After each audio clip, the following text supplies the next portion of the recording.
So now we summarize that the raw KVM is a very beneficial kind of virtualization platform but have its own limitations, and we also list down all these limitations. Now the question is how we can make this raw KVM an enterprise level hypervisor. So being as a virtualization consultant, you have to be very focused on the architectural side of the virtualization platforms when you are going to talk about the VMware ESXI, KVM, or even if you are going to think about the Microsoft Hyper-V. The important thing is architecture. When you have really clear concepts about the architecture, so the deployment phase will be really easier. That is the really important thing. The second thing, whenever we talk about the virtualization platforms, so we are going to compare VMware with the KVM with Microsoft Hyper-V.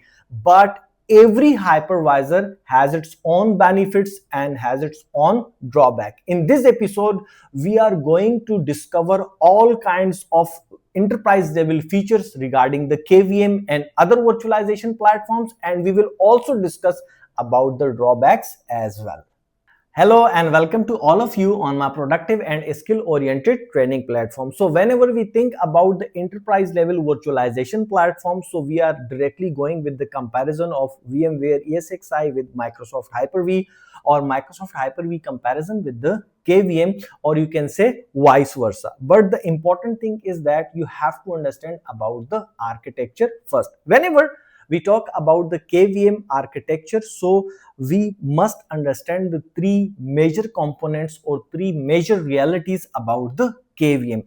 First thing is that KVM is not an enterprise level virtualization, or you can say not an enterprise level hypervisor when we individually talk about the KVM. KVM initially a low-level virtualization platform, or you can say a low-level virtualization technology which is directly integrated with all kinds of open source distribution. What is the core purpose of this technology? So basically, with the help of this kernel-based virtualization platform, the open source distribution operating systems can easily find out the basic functionalities about the hypervisor, on behalf of which operating systems can easily identify that my processor is virtualization capable or not. That is the first thing. The second thing is that with the help of this KVM, the host and the guest components are predefined, which means that operating system knows that I am a low level hypervisor and I can easily distinguish about the guest machines and the host as well. So these are the two basic functionalities. Now the third important thing about the KVM is that you can easily identify your memory and your processor as well. You can isolate the major compute components inside the OS distributions whenever we talk about the KVM. So these are the three core functionalities. The first one is work as a basic or low level hypervisor, can easily identify its processor capabilities, and the third one, the guest and the host concepts, while which also include about the core areas of the compute. So that is the core components, or you can say these are the core features about the KVM. While if we are going to consider that it's an enterprise level hypervisor, so answer is no. Basically, it's a raw KVM. With the help of this, we can perform the basic functions while we cannot perform all the major functionalities, all the major purposes whenever we talk about hypervisor. So let's suppose that if I ask the questions, with the help of raw KVM, can I create the virtual machine? So the answer is no. The second important thing is that I can emulate all kinds of hardware components like my network adapters, my USB, my storage, and all other adapters which is generally integrated with my host machine? So the answer is again no. Now the third question, if I want to start, stop, restart, take the snapshots and all these kinds of functionalities I can perform with the KVM. So again, answer is no. Now if I move forward and ask more questions about the basic architecture of the KVM, so the other question is, the raw KVM is capable of providing the text user interface or graphical user interface by default for the purpose of management, administration, implementing, monitoring. So the answer is again no. The last and the most important questions about the enterprise level features, in which we are going to talk about the clustering, about the high availability, fault tolerance, backup features, and integration of on-prem infrastructure with the cloud. So these functionalities are also available in the raw KVM. So again, the answer is no. So you find that KVM is a powerful virtualization platform, but with the help of all other components. While if I only talk about the basic architecture of the KVM or the basic functionalities of the KVM, so these functionalities, these features are very, very limited. So the important question is, how can we make this raw KVM an enterprise level hypervisor? So that is the important questions, and for that purpose I need number of tools which can perform all the functionalities which generally not available inside the KVM. So let's move and explore one by one all these drawbacks with their limitations and what kind of tools we have inside the open source distributions. So now we summarize that the raw KVM is a very beneficial kind of virtualization platform, but have its own limitations. And we also list down all these limitations. Now the question is how we can make this raw KVM an enterprise level hypervisor. So for that purpose, we need the components. So the first problem was that with the help of this KVM, or you can say the raw KVM, can we create the virtual machines? We can delete the virtual machines and we can perform all kinds of functions regarding the virtual machine deployment, which also include customization of network, storage, memory, and all other aspects. So for that purpose, we need an additional component, we need an additional application. So that component is known as Libvirt.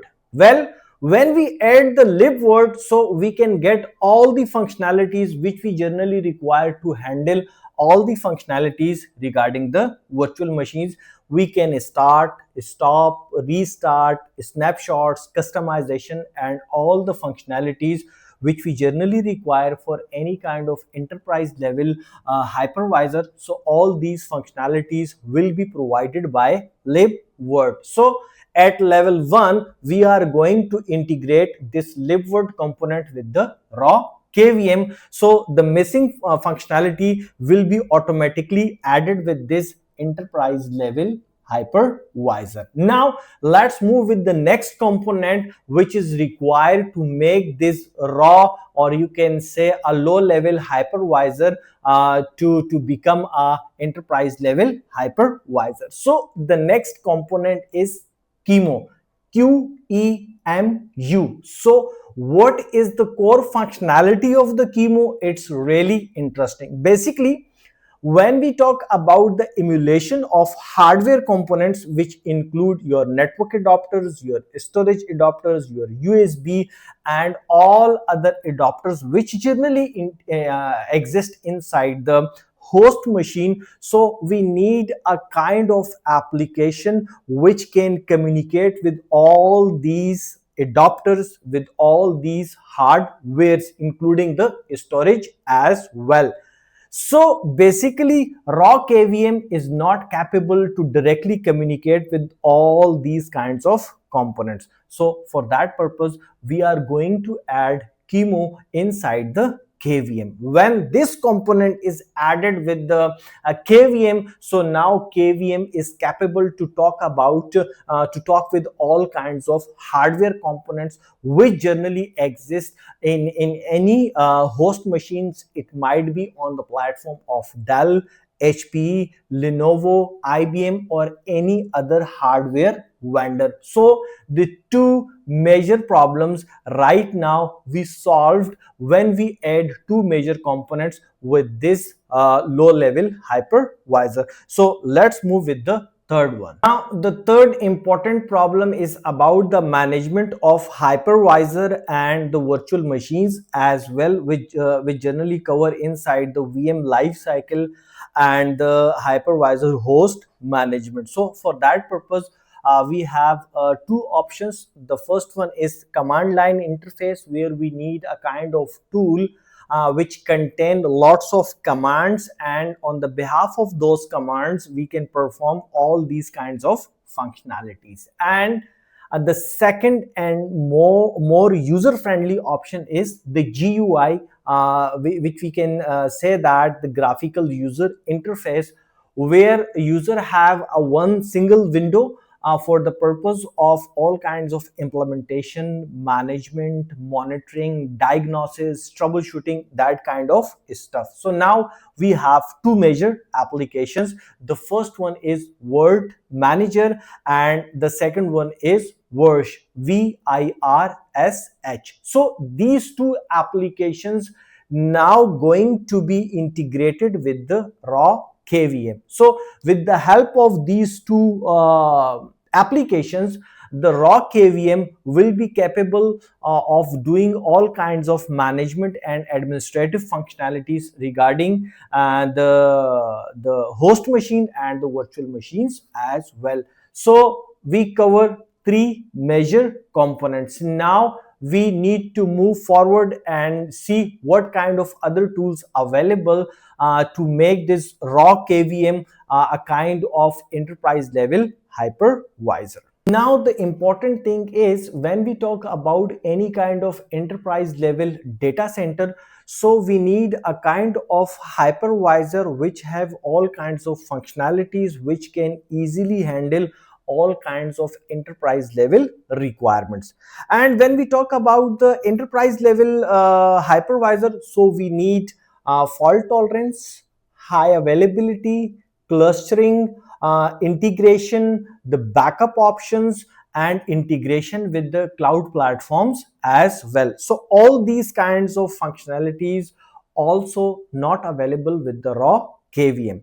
If you want to perform all these kinds of functionalities, on behalf of which you can create KVM clusters, and you want to manage your KVM hypervisors for the purpose of integrating with the cloud platforms, or you are going to activate all kinds of backup solutions. So for that purpose, the most important and enterprise level application, which generally known as proxmox VE, it's really kind of you can say the big surprise when I say that the proxmox VE is an enterprise level virtualization platform management tool. Generally, when we explore the YouTube, the blogs, and all kinds of other stuff, we create a concept that the proxmox VE is a kind of hypervisor,